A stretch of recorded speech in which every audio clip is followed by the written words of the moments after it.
Hello, welcome to sit and educare channel. तो आज हमें बोर्ड्स के एग्ज़ाम के लिए कौन से इम्पोर्टेंट टॉपिक्स हैं और हर एक चैप्टर में से कौन से टॉपिक्स हमें पढ़ने चाहिए, इसके बारे में डिस्कशन करना है। और ये स्पेशली उन स्टूडेंट्स के लिए है जिनका अभी जेडबलई का फर्स्ट अटेम्प्ट होने वाला है, क्योंकि उनके पास टाइम बहुत ही कम बचेगा बोर्ड्स की पढ़ाई करने के लिए। मैं क्या करने वाला हूँ कि हर एक चैप्टर का एक वन शॉट तो नहीं बोल सकते, लेकिन एक ऐसा कंटेंट बनाने वाला हूँ जिसमें 4 से 5 क्वेश्चंस होंगे। बड़ा चैप्टर होगा तो ज़्यादा से ज़्यादा 7-8 क्वेश्चंस होंगे, जो तुम्हें करने ही करने हैं। और उतने करते हो तो तुम्हारा जो क्राइटेरिया है 75% का पीसीएम में, वो फुलफिल हो जाएगा। और ये सारे क्वेश्चन जो होंगे ना, मोस्ट ऑफ द क्वेश्चंस जो है वो पीवाईक्यूज ही होंगे। और वैसे देखा जाए तो पेपर बहुत ही प्रेडिक्टेबल होता है, क्वेश्चंस रिपीट होते रहते हैं। सो आज हमें kinetic theory of gases and radiation, जिसे शॉर्ट फॉर्म में केटीजी कहा जाता है, इस चैप्टर के कुछ क्वेश्चंस देखने हैं। देखो, 3-4 चैप्टर्स छोटे छोटे हैं, तो उनमें से एक केटीजी का नंबर है। और फिर से कह रहा हूँ, पीवाईक्यूज देखा करो तो तुम्हें एक अंदाजा आ जाएगा, एक रफ आइडिया आने वाला है कि हर एक टॉपिक के या हर एक चैप्टर के क्या क्या क्वेश्चंस करने चाहिए। तो केटीजी का एक सबसे इम्पॉर्टेंट क्वेश्चन जो हर बार या बार बार पूछा जाता है, उसमें से एक है मीन फ्री पाथ। तो मीन फ्री पाथ का डेफिनेशन, फॉर्मूला और एसआई यूनिट, ये तुम्हें करना ही करना है। और मैं ये भी बताने वाला हूँ कि टॉपिक के ऊपर कौन से सेक्शन में क्वेश्चंस बनेंगे। जैसे कि मीन फ्री पाथ, इसका डेफिनेशन, एसआई यूनिट या फॉर्मूला, इनके ऊपर दो ही सेक्शन में क्वेश्चन बनते हैं। एक होता है सेक्शन ए। अब इसमें वापस वेरी शॉर्ट आंसर में भी क्वेश्चन डाल सकते हैं वो, जो कि 8 होते हैं, और 10 एमसीक्यू होते हैं, उनमें भी वो क्वेश्चन डाल सकते हैं। फॉर्मूला मतलब क्वेश्चन पूछेंगे मीन फ्री पाथ का फॉर्मूला क्या है, और नीचे ऑप्शंस होंगे। तो ऐसे एक टॉपिक लेंगे और उसके ऊपर कैसे कैसे क्वेश्चंस बन सकते हैं और कौन से सेक्शन में क्वेश्चंस आ सकते हैं, ये डिस्कस करना है हमें। तो मीन फ्री पाथ, इसका डेफिनेशन, इसका एसआई यूनिट और इसका फॉर्मूला, ये तुम्हें करना ही करना है। सेकंड क्वेश्चन जो है ना, ये मोस्ट फेवरेट क्वेश्चन में से एक है, प्रेशर ऑफ आइडियल गैस। मतलब तुम्हें एक प्रेशर का एक्सप्रेशन बनाना होता है। और वैसे देखा जाए ना तो टेक्स्ट बुक में बहुत कुछ एक्सप्लेनेशन होता है, लेकिन हमें एग्जाम में इतना पूरा लिखने की जरूरत नहीं होती है, उसका मतलब समझकर शॉर्ट में लिखना होता है। तो सबसे पहला होता है डायग्राम। ये डायग्राम ड्रॉ करना, क्योंकि तुम्हें मॉलिक्यूल का टक्कर हो रहा है दीवार के साथ, ये दिखाना होता है। और टक्कर हो रहा है मतलब कोलिजन। कोलिजन में वैसे देखा जाए तो टाइप्स होते हैं ना, तो इसमें इलास्टिक कोलिजन होता है। तो एक्सप्रेशन किसका डिराइव करना है? Pressure of ideal gas. और उसका फाइनल आंसर ना यहाँ पे है, ये वाला फॉर्मूला, इक्वेशन नंबर 3.10, जो कि है P is equal to 1/3 N upon V M, V bar है उसका स्क्वायर, या V स्क्वायर होल बार, कुछ भी बोल सकते हो उसे। यहाँ तक तुम्हें पहुंचना होता है। तो इसके स्टेप्स क्या होंगे?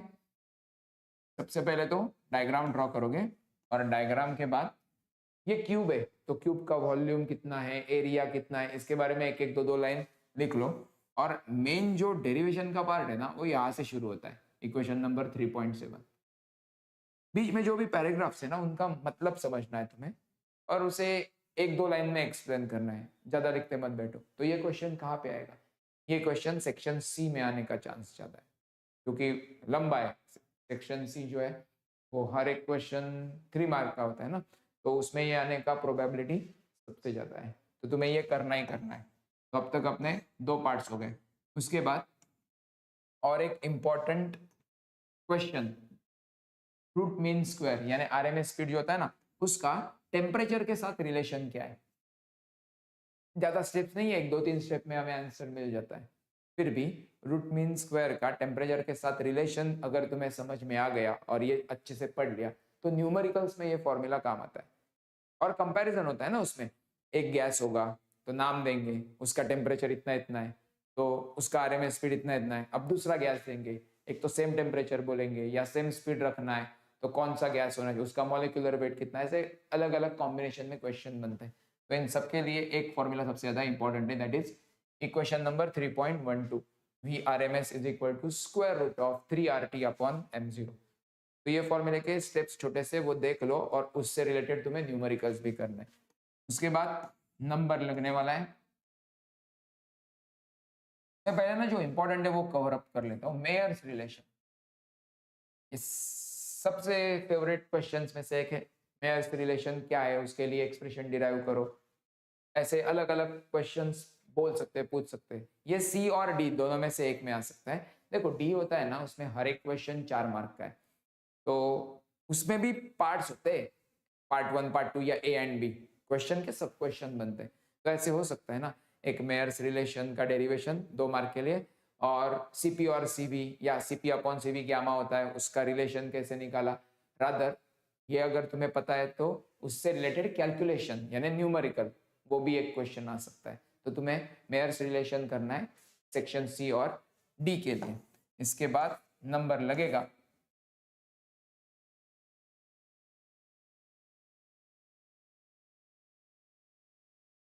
परफेक्ट ब्लैक बॉडी और फेरिस ब्लैक बॉडी है ना, ये सेक्शन, ये डायग्राम जो है ना, ये तुम्हें करके ही जाना है। एक तो फेरिस ब्लैक बॉडी एक्सप्लेन करने के लिए बोल सकते हैं, नहीं तो बहुत बार ऐसे पूछा गया है कि फेरिस ब्लैक बॉडी का डायग्राम ड्रॉ करो।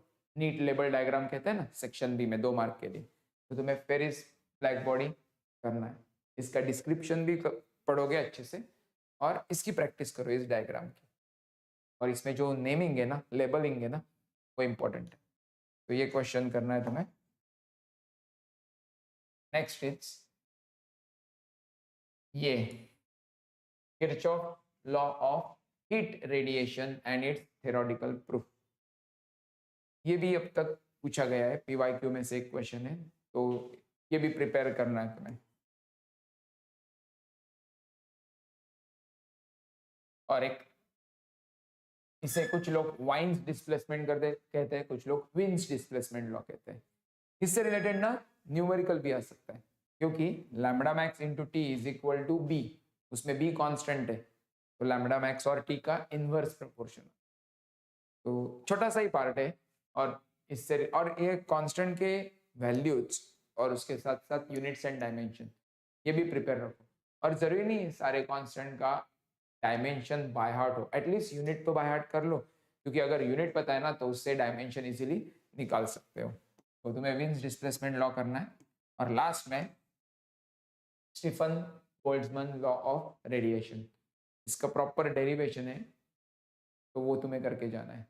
तो इतना एक 5-6 क्वेश्चन हमने अब तक डिस्कस किए, ये इतना करते हो ना तो most of the chapter cover हो जाएगा। और फिर से कह रहा हूँ, ये स्पेशली उन स्टूडेंट्स के लिए जिनका भी JEE का अटेम्प्ट शुरू होने वाला है, तो उनके पास थोड़ा टाइम कम बचेगा कोर्स की तैयारी करने के लिए। तो मैं जो कह रहा हूँ ना, वो क्वेश्चंस करके जाओ। तुम्हारा 75% का जो PCM का क्राइटेरिया है ना, उसमें से फिजिक्स तो कवर हो ही जाएगा। सो अब हमें कुछ न्यूमेरिकल्स भी डिस्कस करने हैं। तो चैप्टर में मैं थियरी और उसके साथ साथ कुछ न्यूमेरिकल्स दोनों बताने वाला हूँ। तो इसी चैप्टर में सबसे इंपॉर्टेंट न्यूमेरिकल में से एक ये है, कंपेयर द RMS स्पीड। तो इसमें क्या हो सकता है, नंबर चेंज कर सकते हैं वो, या गैसेस के एग्जांपल्स चेंज कर सकते हैं। लेकिन अगर तुम्हें फॉर्मूला पता है ना ठीक से, तो कोई भी गैस आने दो, बस पीरियोडिक टेबल में उसकी पोजीशन लोकेशन क्या है वो पता होना चाहिए। या एटोमिसिटी होती है ना, एक मॉलिक्यूल बनने के लिए कितने एटम्स की जरूरत होती है, ये सब तुम्हें पता होना चाहिए। तो कौन से न्यूमेरिकल्स प्रिपेयर करके जाओगे, ये होगा क्वेश्चन नंबर 16। उसके बाद स्टीफन्स कांस्टेंट से रिलेटेड क्वेश्चन नंबर 20, और विंस डिस्प्लेसमेंट लॉ जो था उससे रिलेटेड क्वेश्चन नंबर 23। बाकी T⁴ का जो फैक्टर आता है ना, उसका बहुत एक नॉर्मल प्रॉब्लम आता है कि कंडीशंस दिए जाएंगे, तुम्हें रेशो लेना है और आंसर मिल जाता है। तो और एक क्वेश्चन नंबर 22 ये भी कर सकते हो। तो यहाँ पे तुम्हारा KTG चैप्टर ऑलमोस्ट कवर हो जाएगा, इतना जरूर करो और अच्छा